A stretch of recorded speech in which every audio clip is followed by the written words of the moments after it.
팬을 좀 꺼주시면 좋겠습니다. 뒤에 조절 좀 해주실래요? 자, 우리 하나님의 말씀 함께 나누겠습니다. 하나님 말씀 오늘 데살로니가 후서 2장 1절에서 12절까지입니다. 긴 절이지만 우리 같이 말씀을 보면서 교제하겠습니다. 먼저 제가 봅니다. 형제자매 여러분, 우리 주 예수 그리스도께서 다시 오시는 일과 우리가 그분 앞에 모이는 일을 두고 여러분에게 간청합니다.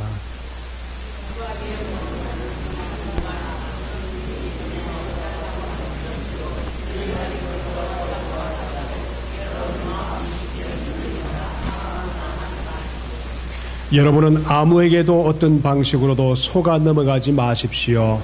그날이 오기 전에 먼저 믿음을 배신하는 일이 생기고 불법자 곧 멸망의 자식이 나타날 것입니다.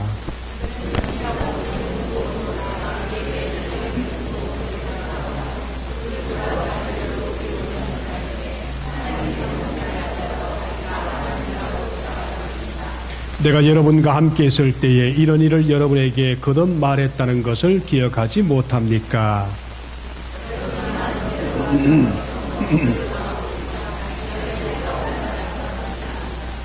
불법의 비밀이 벌써 작동하고 있습니다. 다만 억제하시는 분이 물러나실 때까지는 그것을 억제하실 것입니다.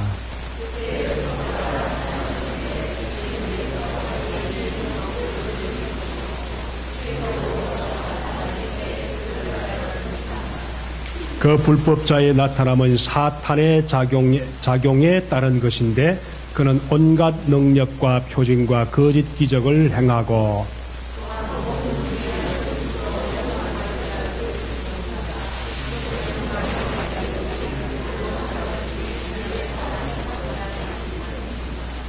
그러므로 하나님께서는 미혹하게 하는 힘을 그들에게 보내셔서 그들로 하여금 거짓을 믿게 하십니다. 그것은 진리를 믿지 않고 불의를 기뻐하는 모든 사람에게 심판을 내리려는 것입니다. 아멘. 오늘 말씀은 굉장히 중요합니다. 그런데 너무너무 이렇게 다 전하기가 참 쉽지 않은 그런 말씀이기도 합니다. 왜 이런 말씀을 우리가 해야 되는가 하면은 많은 지역에 오늘날 특별히 미국의 수많은 기타 종교와 또 교회 속에서도 수많은 우리 잘못된 믿음의 사람들과 교회들이 많이 활동하기 때문에 그렇습니다. 이 지역에도 지금 참 여러 가지 일들이 많이 생기고 있는데 그 중에 유혹하는 영들이 굉장히 많이 지금 활동하고 있는 것을 눈으로 봅니다. 직접 전화합니다. 목사님께도 전화해서 한참 듣고 설명하더니 누굽니까 했더니 여호와 증인입니다. 그러더래요. 얼마나 배짱이 있습니까? 그죠? 그러니까 그 목사님 하는 말이 이 정도는 돼야 되지 않습니까? 예수 믿는 사람들 그럽니다. 근데 우리가 참 구별 못 하거든요. 구별 못 하는데 이 말씀을 잘 들어보세요.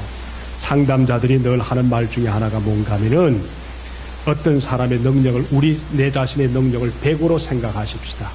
100으로 생각해서 100을 기준으로 삼을 때 자기가 자기에게 85% 미만으로 자기가 취급받으면은 무시한다고 느낍니다. 왜 이 사람 나를 이렇게 무시하지? 그럽니다. 예를 들어서 공과대학, IT 공과대학을 졸업했습니다. 근데 회사에 들어갔는데 이 사람에게 주어진 일이 뭔가 매일 국민학생도 할 수 있는 서류를 복사하는 일만 계속 시킵니다. 근데 그 사람이 계속 이 일만 하다 보니까 이 사람 날 무시하네? 이 회사가 날 무시하네? 그러면서 씩씩거린다고 합니다. 맞죠? 반대로 또 내 자신이 100%를 기준으로 삼을 때 그 사람에게 115%를 넘어가는 어떤 일을 시키면은 그 사람은 그 일에 대해서 포기를 해버립니다. 기브업 해버립니다. 그래서 너무 스트레스를 받아서 그 일을 포기할 뿐 아니라 그 직장을 그만두게 됩니다. 교회 안에서도 마찬가지고 여러 가지도 마찬가지입니다. 신앙생활에서도 마찬가지입니다. 지난주에 제가 한 가정에 두 부부가 사는 줄 알았더니 네 가정이 네 부부가 산다 그 말을 했더니 그게 굉장히 공감이 되는가 봐요. 다들 그 얘기를 돌아가면서 하는데요. 이것을 얘기하는 것은 영적인 교회에서도 마찬가지입니다. 영적인 교회의 우리 만족을 어디에서 찾아야 되는가 하는 것을 분명히 보면서 알아야 되는데 자꾸만 눈독을 들이면서 겪는 줄 압니다. 그러다 보니까 이단이 생기는 거예요. 이단이 생겨서 처음에는 참 좋아 보이는데 나중에는 끝이 문제가 되면서 하나님께 떠나는 역사가 있을 수밖에 없습니다. 자, 교회에서 식상하는 이유가 있다면 무엇일까요? 헌신해서 100%의 능력을 발휘하면 좋은데 헌신은 없으면서 기대가 많을 때 교회 안에서 식상하게 됩니다. 이것을 우리가 잊어버리면서 신앙생활할 때가 참 많지 않습니까? 그죠? 그럴 때 우리는 잘못하면은 문제는 새로운 영적인 만족을 위해서 또 다른 기발한 믿음을 시도하는데 이것이 굉장히 위험합니다. 여러분, 이 성경은 2000년, 4000 넘게 우리에게 주어진 주의 말씀인데 목사들은 수십 번, 수백 번을 읽는데도 이것은 식상한 말씀이 되지 않습니다. 왜 그럴까요? 읽을 때마다 기도하면서 읽으니까 영적인 의미가 그때마다 그 시간마다 그 순간 환경에마다 전혀 다르게 나타납니다. 우리가 신앙생활도 마찬가지입니다. 왜 우리가 식상하고 이단이 자꾸 되는 줄 아세요? 자꾸만 식상하도록 하는 그 마음을, 헌신을, 주의 복음에 대한 이런 믿음과 생각들을 자꾸만 다른 데서 찾으려고 하는 그런 것이 있기 때문에 그렇습니다. 네 사람의 부부가 함께 산다는 것은 누구를 위한 것이 아닙니다. 평범한 사람들에게 다 주어지는 것인데 요 단계를 넘어서 주님께 영광을 드릴 때 그것을 극복할 수가 있습니다. 자, 오늘 말씀 미혹을 받지 않기 위해서는 몇 가지를 해야 되는데 첫째 뭔가 하면은 미혹을 받지 않기 위해서 첫 번째 해야 될 것이 뭔가 하면은 재림의 시기와 특징을 알라. 그래서 1절과 2절의 그 말씀을 소개하고 있습니다. 재림의 시기와 특징이 뭔가?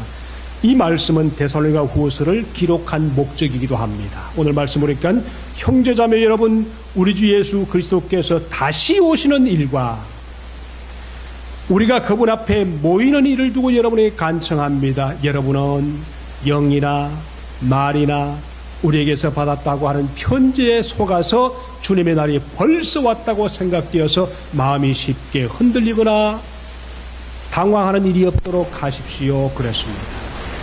여러분, 근데 이 말씀은 주님의 재림과 모임에 관해서 쉽게 흔들리지 말라 그러셨습니다. 그리스도의 재림은 모든 성도들이 다시 말하면 기대하는 가장 큰 관심이었습니다. 내가 믿음이 좋던 믿음이 싫던 환경이 어려울 때마다 금방 찾아오는 것이 이놈의 세상 빨리 좀 왔으면 끝났으면 좋겠다. 그런 말이 있지 않습니까? 그죠? 이런 것 때문에 주님이 재림하든 관계없이 세상이 빨리 끝났으면 좋겠다는 그런 생각들을 할 때가 많습니다. 어려울 때마다. 근데 그러지 말라는 것입니다. 흔들리지 말라는 것입니다.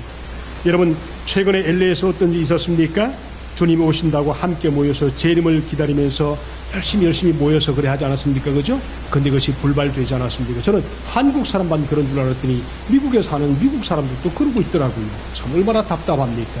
이것이 얼마나 참 이상한 일입니까? 그죠? 주님이 오신다고 함께 모여서 재림을 기다리면서 아무 일을 하지 않고 주님 오실 것만 핑계대면서 문제를 삼았습니다. 우리를 예수님께서 왜 부르셨는가 알지 못해서 그런 일이 생기는 겁니다. 여러분, 성경은 절대로 예수 믿는 사람이 숨어 살라 그래 말하지 않았습니다. 성경은 절대로 성도들끼리만 모여 있으라 그렇게 말하지 않았습니다. 예수님이 십자가를 지시기 바로 며칠 전에 직접 말씀하신 걸 우리는 나눠봤습니다. 우리 어떻게 준비해야 되는가 하는 것을 나누어 봤습니다. 자, 그때 마지막 하실 말씀들이 무엇이었습니까? 기억납니까? 첫 번째, 크리스찬들과 넌 크리스찬이 함께 밭을 갈고 있었다 그랬었습니다. 성도들과 믿는 자들과 믿지 않은 자들이 함께 밭을 갈고 있었다. 밭을 갈아라 그 말입니다.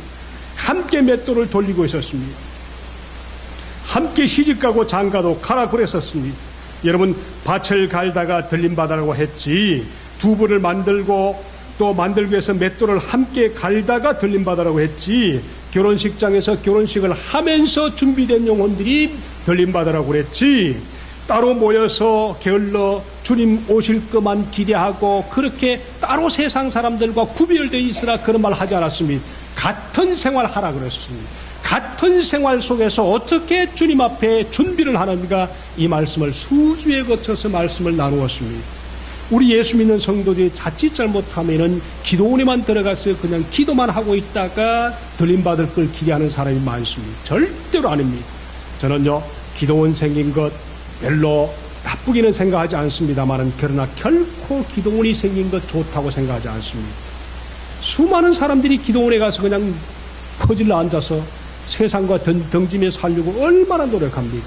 잠시 가서 묵상하고 기도하고 막 해서 밖에 와서 살아야 되는데 반대입니다. 밖에 고난과 어려움이 있으니까 기도원에 가서 그것을 막 하려고 기도원에 가서 능력받고 힘을 얻어서 세상에 사용해야 되는데 사용하려고는 전혀 하지 않습니다. 구별되어 살려고 그럽니다. 그래서 문제가 되는 것입니다. 여러분, 우리가 할 일이 뭔가, 이것이 크리스찬이 세상을 향한 귀한 마음인데 우리가 해야 할 것은 뭔가 하면은 예수님과 영적인 교제를 분명히 하면서 세상 사람들에게 영향을 주라고 했지, 믿는 사람들끼리만 모여서 재림을 준비하고 있으라 그렇게 하지 않았습니다. 우리가 드리는 목장도 마찬가지입니다. 믿는 사람들끼리만 목장을 드리라 그래 하지 않았습니다. 함께 믿지 않은 사람들을 초청해서 목장 예배를 드리라 그랬었습니다.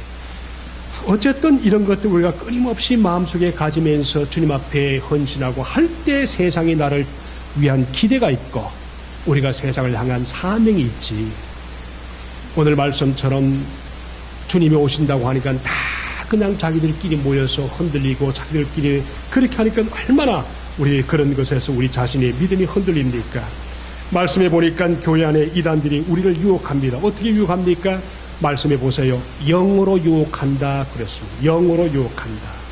영은 예언의 말씀을 말합니다. 예언한다고 하는 곳에 함부로 가지 마십시오. 여러분, 참 위험한 일들이 많습니다. 예언한다, 함부로 가지 마십시오.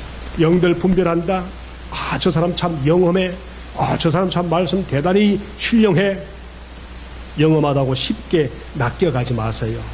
영적으로 사람들을 속일 때 아주 쉬운 방법들이 있습니다. 여러분, 점쟁이들이 왜 점쟁이 되는 줄 아세요? 뭐 신들려 점쟁이 되는 경우도 있겠지만은 보면요, 저도 얼마든지 예언할 수 있습니다. 딱 사람들의 문제가 공통분모로 탁 오기 때문에 그 몇 개 중에 하나만 딱 찍으면은 그 사람은 틀림없이 중년 부인이 시커먼 얼굴로 점쟁이한테 딱 오면은 첫 번째 할 게 뭡니까? 남편 바람났지. 그게 안 맞으면은 자녀들에게 문제가 있어 왔네? 그게 아니면은, 사업이 지금 굉장히 어렵구나. 닫을까, 접을까 하기 위해서 와서, 아니면 붙들고 있어야 될 거 와서, 몇 가지만 딱 공통분모를 탁 하면은, 얼마든지 잡혀 들어갈 수 있는 게 점장입니다. 그렇게 하지 말라는 겁니다. 사람의 얼굴 보면은 얼마든지 거기에서 문제거리를 잡아내지 않겠습니까? 그죠? 사람들은 영분별한다 하는 마음 때문에, 말 때문에 쉽게 넘어갑니다. 점장이들이 얼마나 쉽게 사람을 속여먹습니까? 그죠? 그렇습니다. 하나님의 영은 우리에게 평안을 허락하셨고, 비록 이 평안이요, 우리가 죽음 직전에 있다 할지라도 하나님의 영과 함께 교제하고 있으면은 죽음 직전과 어려움과 고난 앞에 있다 할지라도 우리 영혼이 편안할 수가 있습니다. 이것이 예수 믿는 사람들의 특징입니다. 근데 흔들리는 사람들을 보세요. 주님과 교제는 멀리하고 끊임없이 누가 나에게 뭔가를 좀 도와주지 않을까, 영험한 사람을 찾아가고 별의별 이야기를 다 듣습니다. 그렇게 따지고 보면요, 저도 참 할 말이 참 많습니다. 시간이 없어서 말씀을 전하지 많이 준비하지 못할 때도 많이 있지만은요, 사실은 모를 때마다 목사님들이 저한테 질문해 오는 경우가 더 많거든요. 지역을 가만히 보세요. 신학도 제대로 하지 않은 분들이 참 목회하는 경우가 미국에는 참 많습니다. 이런 것을 따지면 얼마든지 있습니다. 그러니까 여러분, 제발 이단들이 와서 영험하다 또는 신령하다, 우리 교회 말씀이 좋아. 절대로 속지 마십시오. 언제든지 할 수 있는 겁니다. 그걸 통해서 사탄이 흔들기 위한 작전을 왜 모르시는가요? 정말 중요한 것은 내가 하나님 앞에 내가 어떻게 교제할 것인가, 이걸 분명히 방법을 가지고 있어야지요. 그렇지 않고 열심히 다른 것에서 찾으려고 하면은 채워지지는 않습니다. 두 번째, 말로 한다고 했습니다. 말씀 보세요. 영어로나 두 번째 말로나 그랬었습니다. 이 말은 사도들이 한 말을 가지고 한 말을 자기 말로 바꾸어서 전하는 것. 다시 말하면 자기 말을 자기가 전하면서 이것은 아무개 베드로 사도가 우리에게 해준 말이야, 그렇게 속인단 말이죠. 자기가 만든 분명한 말인데, 자, 물론 이들도 가끔씩 보면은 성경을 보이면서 유혹합니다. 어떤 집단은요 열심히 성경을 읽는데도 불구하고 어떤 교단들은 보면요, 성령님은 단지 하나님의 심부름꾼이지 그분은 하나님이 아니다, 이렇게 얘기할 때가 있거든요. 맞습니까? 성령이 우리를 주님 믿게 하지 못하면 결코 우리는 주님을 못 믿습니다. 하나님이 우리가 예수 그리스도를 믿고 받아들일 때 성령께서 나도 모르는 하나님의 성령이 나를 하나님께로 인도하시지 내가 주님께로 가는 것이 아닙니다. 그래서 우리는 항상 주님 앞에 자기를 내려놓는 연습을 통해서 성령께서 나를 이끌어 가도록 하나님의 방법을, 믿음의 방법을 바꾸어 가는 것입니다. 여러분, 그렇습니다. 성령께서는 심부름꾼이 아닙니다. 우리를 인도하시는 주인이 되십니다. 그래서 기존 교회에서 삼위일체를 계속 들고 나오면서 성경에 어디에 삼위일체가 있나고 자꾸만 그렇게 우겨댑니다. 누가 삼위일체가 있다고 그랬던가요? 세 분이 함께 모여서 함께 우리 한 사람을 위해서 일하시는 놀라운 사랑의 하나님이시고 능력의 하나님이시고 책임지는 하나님이라고 그랬지. 그래서 성령은 없다 그렇게 하면서 자꾸 삼위일체를 부인하고 성경에 어디 삼위일체였나 그렇게 자꾸 속입니다. 얼마나 멋있어요, 그죠? 이런 것들이 참 많지 않습니까? 그죠? 또 어떤 집단은 늘 믿는 사람들만 찾아내면서 유혹합니다. 그러니까 우리가 얼마나 하면 좋습니까? 우리가 좋으니까 한번 와봐라 그랬었습니다. 근데 성경은 뭐라고 그랬습니까? 한 번 복음이 뿌려진 밭에는 내가 다시 뿌리지 않기를 원한다. 바울이 직접 그런 얘기했거든요. 자꾸 믿는 사람들만, 믿지 않은 사람도 수천 명이 널려 있는데 믿는 사람을 자꾸 가가지고 경쟁하려고 이렇습니다. 절대로 경쟁하면은 여러분이 질 수밖에 없습니다. 이런 것들이 참 많습니다. 오늘 말씀 보세요. 영어로 그랬고 말로 유혹하고 그 다음 편지로 또 유혹합니다. 자, 바울이 쓴 것처럼 바울의 편지다 그렇게 속입니다. 자기 편지를 사도들이 쓴 것으로 속입니다. 지금도 캐톨릭 교회에서 사용하고 있는 위경 성경이 아닙니다. 지금도 여러 군데서 쓰고 있는 파수대 있지요? 절대로 그것을 보지 마십시오. 별 소용없습니다. 시조사 볼 필요도 없습니다. 조셉 스미스가 썼다고 하는 제2의 바울이라고 하는 조셉 스미스가 썼다고 하는 몰몬경, 이해도 안 될 뿐더러 정말 거짓말이 많습니다. 저는 이것들을 다 가지고 있습니다. 한 번씩 봤습니다. 목사는 봐야 되니까. 여러분, 이것들을 가지고 자꾸만 어떡합니까? 하나님이 바울, 제2 바울을 통해서 썼다 하면서 자꾸만 속입니다. 그래서 이런 것들을 믿지 마시고 가까이 가시고 읽지 마시기 바랍니다. 너무너무 많습니다. 여러분, 그러면서 늘 하는 말이 뭡니까? 성도들을 속이면서 기존 교회에 대해서 비비꼽니다. 기존 교회 무슨 소망이 있나 희망이 있나 얼마나 비비꼽니까, 그렇죠? 이단들은 늘 기존 교회에서 삐딱하게 털어놓습니다. 우리 마음들이 다 그렇지 않습니까, 그렇죠? 자꾸만 삐딱하고 싶은 마음들이 있고 삐딱한 마음들이 있습니다, 그렇죠? 부부가 오랜만에 외출하고 돌아오는 길에 부부가 너무너무 신났던지 애들하고 무단횡단을 그냥 이렇게 길을 건넜습니다. 그 넓은 길에 무단횡단을 하고 건너니까 얼마나 트럭 운전사가 황당했겠습니까, 그죠? 마침 트럭 운전사가 확 지나가면서 깜짝 놀라서 스탑하더니 창문을 열고는 그 남편에게 소리를 확 질렀습니다. 이 머저리, 이 병신, 이 얼간이 쪼다야, 바로 건너! 그렇게 소리 확 지르더래요.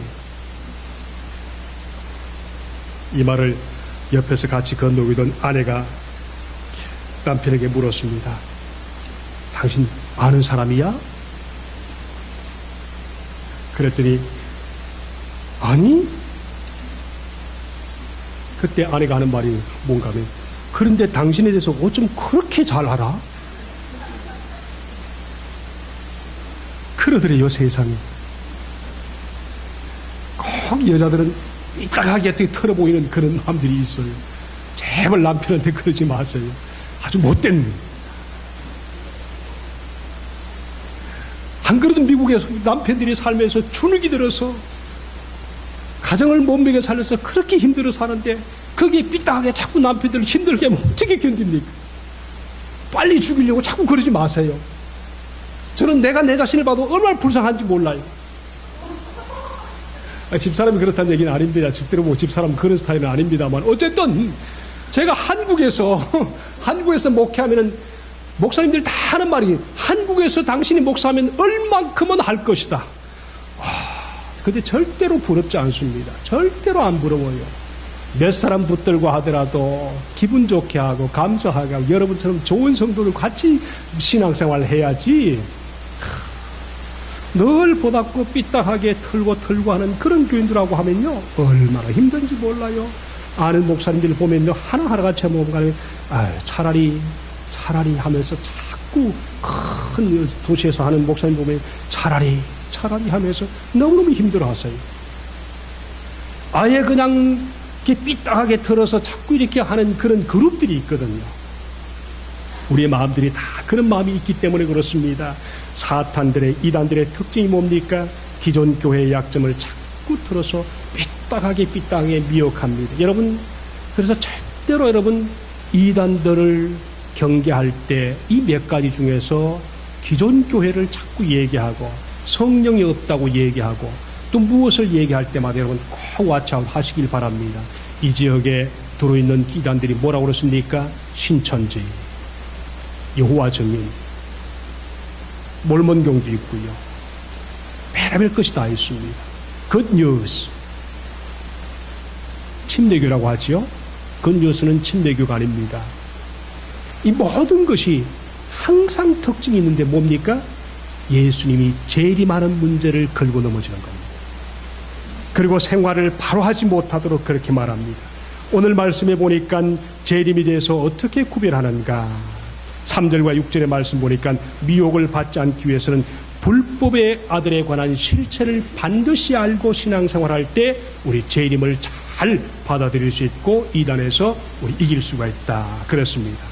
자, 불법의 아들에 관해서 실체를 분명히 할 때 미혹을 받지 않은데 우리 불법의 아들, 다시 말하면 마지막 때에 어떻게 우리가 알 수 있는가? 첫 번째 뭔가 필연적인 조건이 나오는데 배반하는 무리들이 일어난다는 겁니다. 배반하는 무리들. 3절의 말씀 보세요.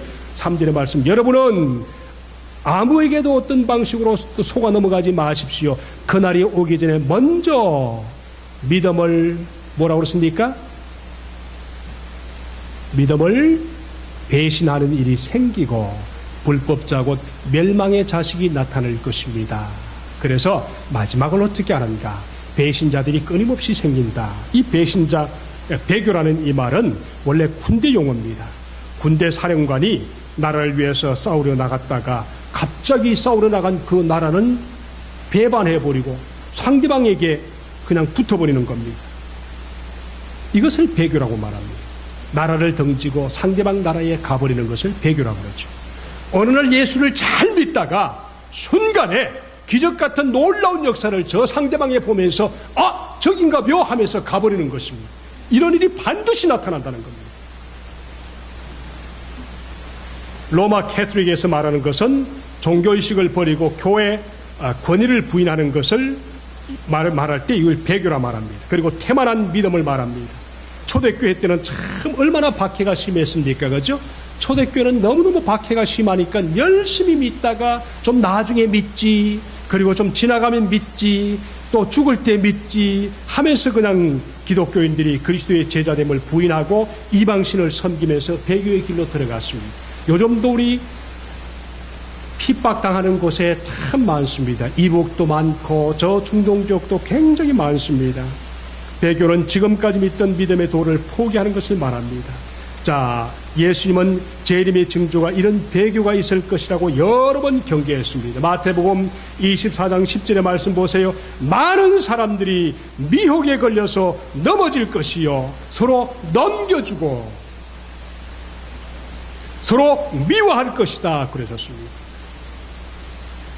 여러분, 성도들 향해서 미워하는 마음이 생기면 100% 사탄이 준다 하는 마음으로 꼭 생각하시고 미워하는 마음을 거두시기를 주님의 이름으로 축복합니다. 마가복음 13장 5절, 6절, 21절, 22절의 말씀 보니까 예수께서 그들에게 말씀하시기를 누구에게도 속지 않도록 조심하라. 많은 사람이 내 이름으로 와서 내가 그러라 속일 것이다. 거짓 그리스도들과 거짓 예언자들이 일어나서 표징과 기적들을 행하여 할 수만 있으면 선택받은 사람들을 헐리려 할 것이다 그러셨습니다. 기적과 이적을 통해서 끊임없이 처음에는 예수님이 고쳐서 하다가 나중에는 어떡합니까? 내가 고쳤어. 그러다가 내가 하나님이야. 그렇게 된다는 겁니다. 이런 일들이 마지막 때가 되면은 배교하는 일들이 많이 생긴다는 겁니다. 여러분, 바울 시대도 수많은 황제들이 그랬었습니다. 칼리굴라라는 사람은 37년에서 41년, 한 4년 정도 황제 노릇을 했는데 처음에는 숨기고 있다가 황제가 딱 되면서 바꿔버렸습니다. 자, 율리아누스도 마찬가지입니다. 배교를 합니다. 콘스탄티누스가 기독교를 인정하지 않습니까? 그렇죠? 콘스탄티누스의 동생인 율리아누스가 되자마자 그 사이에 감추고 있던 이교를 믿던 그것을 탁 드러내고는 기독교가 아니야, 이교야 하면서 거기에 도덕을 가지고 나오고 뭘 가지고 나와서 완전히 바꾸어 버렸습니다. 그리고 그 사람은 바꾸는 순간에 얼마 되지 않아서 물러나만 했었습니다. 이런 많은 일들이 얼마나 많습니까? 한국은요, 신천지. 그게 부천인가요? 부평인가요? 간장 많이 팔던 신앙촌, 박태선의 숨어있던 후계자가 일어나서 지금 신천지가 됐다. 뭐 그런 얘기를 합니다만 분명한 소스는 제가 여기에 잘 모르긴 한데 그러셨습니다. 이런 것들이 너무나 많습니다. 최근에 이 지역에 붙던 비전 클래스 들어가지 마십시오. 백투 예루살렘에서 나중에는 그것은 아니다. 뭐 필요한 말이긴 하지요. 필요한 말이긴 한데 그것을 아니다 했는데 나중에 정리해보니까 그것은 잘못된 사상이었다. 뭐 이렇게 해서 다시 정리하고 수정하고 막 그랬는데 이게 참 많이 그리고 잘못했다 했는데도 잘못한 걸 정리하지 않고 계속 지금 공부를 하고 있지 않습니까? 그죠? 구별하지 못합니다. 근데 우리가 봤을 때는 이런 것을 딱 보면은 금방 알 수 있죠. 고치라 그런데도 고치지 않고 왜 고치나 그러다가 이제 이단되고 내년에 이단으로 정죄한다. 뭐 교단에서 그러고 있는데 그것보다는 그 영혼을 살릴 수 있는 방법을 계속해서 연구하는 것이 얼마나 중요한지 모릅니다. 이런 것들에 속지 말고 정상적인 믿음 생활을 잘 해나갈 수 있길 바랍니다. 두 번째 뭔가 하면은 미혹을 받지 않기 위해서는 첫 번째 배교 일어나고 두 번째는 불법의 사람이 나타난다 그러셨습니다. 재림 전에 불법의 사람은 사탄의 힘을 입어서 멸망할 자들에게 역사할 것인데 왜 그럴까 그러셨습니다. 왜 그럴까? 배교의 특징들은 뭘까? 사진의 말씀 보니까 믿음을 배교하면 불법의 사람으로 갔고 불법의 사람은 하나님을 대적하는 자로 바뀌면서 그러면서 그냥 반항하지만 나중엔 좀 더 높아지면서 자신을 하나님이라고 하는데 왜 그랬을까? 유혹받는 자들을 정리하기 위해서. 오늘 말씀해 보니까 유혹받는 자들을 정리하기 위해서 그랬다 그랬었습니다.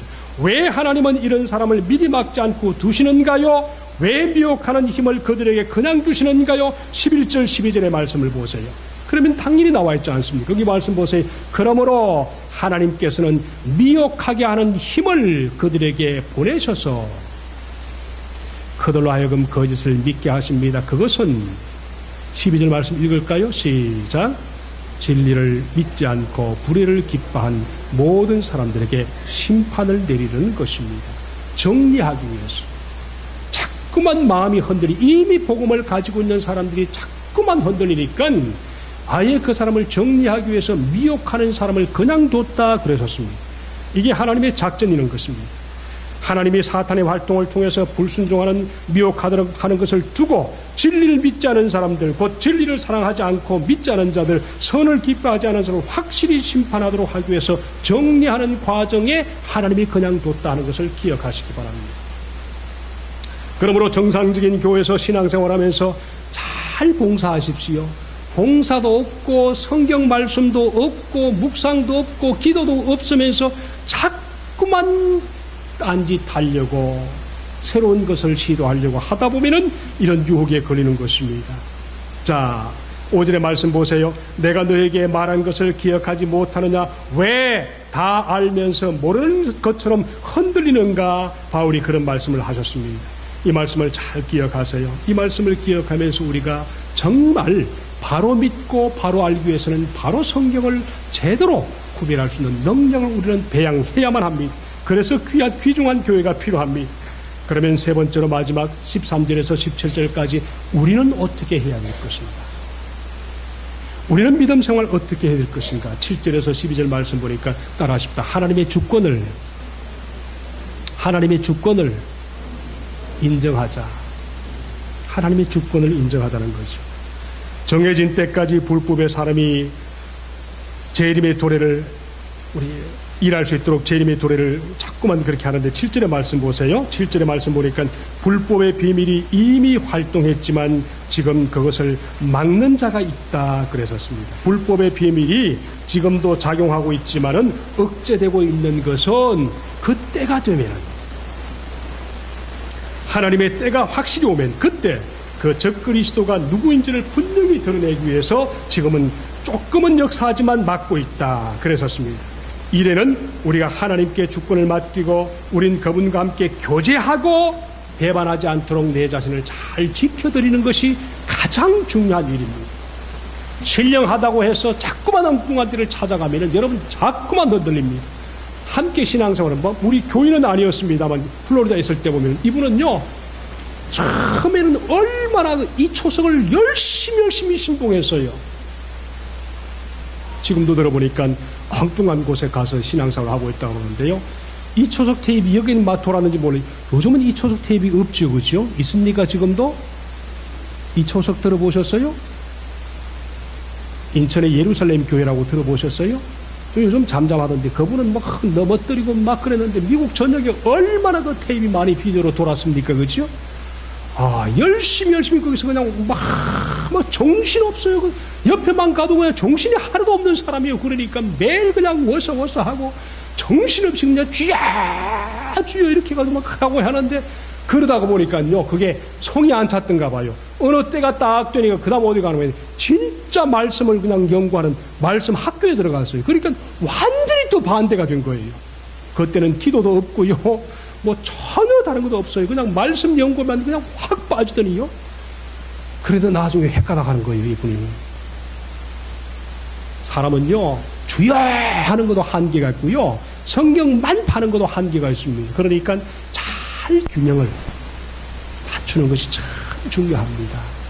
여러분, 이단들의 특징이 대적하는 것이라고 그랬었습니다. 오늘 말씀 보니까 불법의 비밀이 작용하고 있다 그랬었습니다. 불법의 비밀이 작용하고 있는데 이런 것들을 잘 지켜내는 것이 얼마나 중요한지 어느 목사님이 그런 얘기를 합니다. 딱 서서 목사님들 앞에서 탁 얘기를 하는데 제가 그 얘기를 듣고 얼마나 놀랐는지 잘 들어보세요. 여러분, 저는 내년 대선에서 오바마가 대통령이 되지 않기를 기도합니다. 꼭 안 됐으면 좋겠습니다. 말을 이렇게 시작하면서 하는 말이 뭔가 하면은 666의 칩을 이미 그런 그 몸속에 심었다고 합니다. 666의 칩을 벌써 심은 사람이 미국에는 10만 명이나 된다고 합니다. 한 10만 명이 표를 받았는데 내년에 그가 대통령이 되면 아마 그가 처음에는 열심히 하다가 나중에 아마 그가 적그리스도가 될 가능성이 다분히 많습니다. 맞아요? 틀려요? 맞습니까? 맞을 수도 있어요. 근데 굉장히 위험합니다. 적그리스도는 그렇게 나타나지 않습니다. 666에 대해서 굉장히 관심이 많은데 컴퓨터를 통해서 666 오지 않습니다. 컴퓨터를 통해서 마귀가 엄청 역사하지만은 그러니까 양쪽 다 봐야 됩니다. 그것을 주장하는 쪽의 사람과 주장하지 않은 쪽의 사람을 끊임없이 보면서 정리를 할 수 있는 힘이 신학자가 하는 일이고 목사들이 하는 일인데, 여러분 이쪽에만 빠지지 마시고 저쪽에만 빠지지 마시기 바랍니다. 항상 왓츠아웃하고 있을 때 오바마가 적그리스도가 될 가능성 있습니다. 그런데 그것만 믿지 마십시오. 또 그렇게 해석해서 이미 벌써 칩을 받았다, 그런 생각하지 마시길 바랍니다. 칩을 받아도 안 받아도 관계없습니다. 우리는 정말 우리가 주님 앞에 해야 될 것이 뭔가 하면은, 처음 주님 앞에 순수한 신앙을 가지고 신앙생활했던 그 순수한 마음을 주님 안에서 겸손하게 잘 유지하는 것이 얼마나 중요한지 모릅니다. 기도하던 사람은 쉬지 말고 기도를 다시 시작하십시오. 수요예배 나오신 분들은 끊임없이 수요예배 나와서 계속 은혜가 되시길 바랍니다. 새벽기도 나오신 분들은 새벽기도 나오셔서 계속 기도하시길 바랍니다. 여러분 힘들 때도 있고 좌절할 때도 있고 은혜가 안 될 때도 있고 속상할 때도 있지만은 주님 앞에 신앙생활하는 것은 끊임없이 계속 유지할 수 있기를 주님의 이름으로 축복합니다. 늦추시면 안 됩니다. 자칫 잘못하면 문제가 생깁니다. 여러분 이것을 기억하시고 주님 앞에 영광이 되기를 바랍니다. 15절의 말씀 보니까 두 번째, 우리는 어떻게 되는가? 15절의 말씀 보니까 전통을 지키십시오, 그 말입니다. 이것은 가톨릭 교회의 전통이 아닙니다. 장로교회 켈빈주의의 전통이 아닙니다. 성경 말씀에 오늘 바울과 실로아노와 디모데가 하나님 우리 아버지와 주 예수 그리스도 안에 있는 데살로니가 교회에 편지하는데, 이 세 사람이 데살로니가 교회에 편지하면서 전했던 순수 예수 그리스도의 십자가 복음을 꼭 지켜서 전통을 지키라, 그 말입니다. 예수님의 복음을 붙들고 흔들리지 말고 미혹되지 말고 무시하지 말고, 그리고 한쪽에 치우쳐서 세상 덩지고 몰래 숨어 살지 말고 세상 안으로 들어와서 주님과 함께 살면서 우리가 필요한 세상에서 우리가 주 예수 그리스도의 복음을 전하면서 그들에게 복음을 전하는 놀라운 전통을 끊임없이 유지하시기를 바랍니다. 복음을 전해야만 합니다. 세상에 우리를 던져놓고 아직도 그대로 두시는 이유는 세상이 나를 통해서 복음을 접할 수 있도록 기회를 하나님이 주시는 것이기 때문에 만나는 사람마다 기회 있을 때마다 복음을 전하시기를 축복합니다. 아멘. 그래서 내년에는 꼭 한번 복음을 한 사람 정도에게만 전할 수 있길 바랍니다. 한 번도 복음을 전하지 않으면 자기가 식상하게 되어 있습니다. 여러분 이것이 너무 중요합니다. 바울이 전했던 복음, 데살로니가 교회가 받고 데살로니가 교회가 받았던 복음, 또 다른 교회가 받아서 끊임없이 복음이 전파될 수 있도록 내 자신이 영적으로 쉬지 않도록 전통을 지켜가라, 이 말씀입니다. 복음을 전하지 않으면 타락할 수밖에 없습니다. 복음을 전하지 않고 게을러지면 끊임없이 다른 것을 추구하기 때문에 우리는 식상하고 미혹에 빠질 수밖에 없습니다. 그리고 17절의 말씀 보니까 우리는 어떻게 됩니까? 서로 선한 일과 말로 굳건하게 하라, 서로 위로하라, 이 말입니다. 예수 믿는 사람들끼리 하다가 안 될 때 서로 위로하고 말로 굳건하게 하고, 이런 것이 얼마나 중요한지 모릅니다. 재림이 이미 일어났다는 유혹에 흔들리지 말고 현재 삶에서 충실하게 하기 위해서는 사랑의 십자가라는 반석에 두 발을 딛고 소망이 흔들리지 말고 현재 나와 함께 있는 모든 이들에게 선한 말로 서로를 위로하면서 서로를 도와주면서 끊임없이 복음의 놀라운 중심을 여러분 가슴 속에 잡고 예수 복음을 잘 전달해서 말로 위로할 수 있기를 바랍니다. 만두를 맛있게 먹고 있는 아이에게 너무 맛있게 먹고 있으니까 엄마가 물었습니다. 조그만 꼬마겠지요. 엄마가 이랬습니다. 엄마랑 아빠 둘 중 누구 더 좋아? 그랬었습니다. 누가 더 좋아? 그랬어요. 그런 입을 다 자주 하지 않습니까? 그죠? 맛있게 먹고 있던 아이가 참 이렇게 고민이 생겼던가 봐요. 그래서 잠시 생각하던 애가 만두를 하나 딱 꺼내더니 집어던 후에 만두를 둘로 쫙 쪼갭니다. 그러면서 하는 말이, 엄마는 어느 쪽이 더 맛있을 것 같아?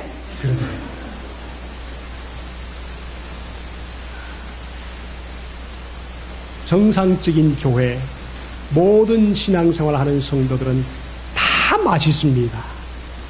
다 다 귀중합니다. 복음을 들고 예수 사랑하는 모든 성도는 그만큼 주님 앞에서 귀중함을 받고 저와 여러분도 귀중한 하나님의 존재들입니다. 이 아이의 명품 대답, 명품 예술 이런 것들 우리도 잘 유지하면서 주님 앞에 단단히 서는 한 주간이 되시기를 주님 이름으로 축복합니다. 우리 성도들에게 인사하십시다.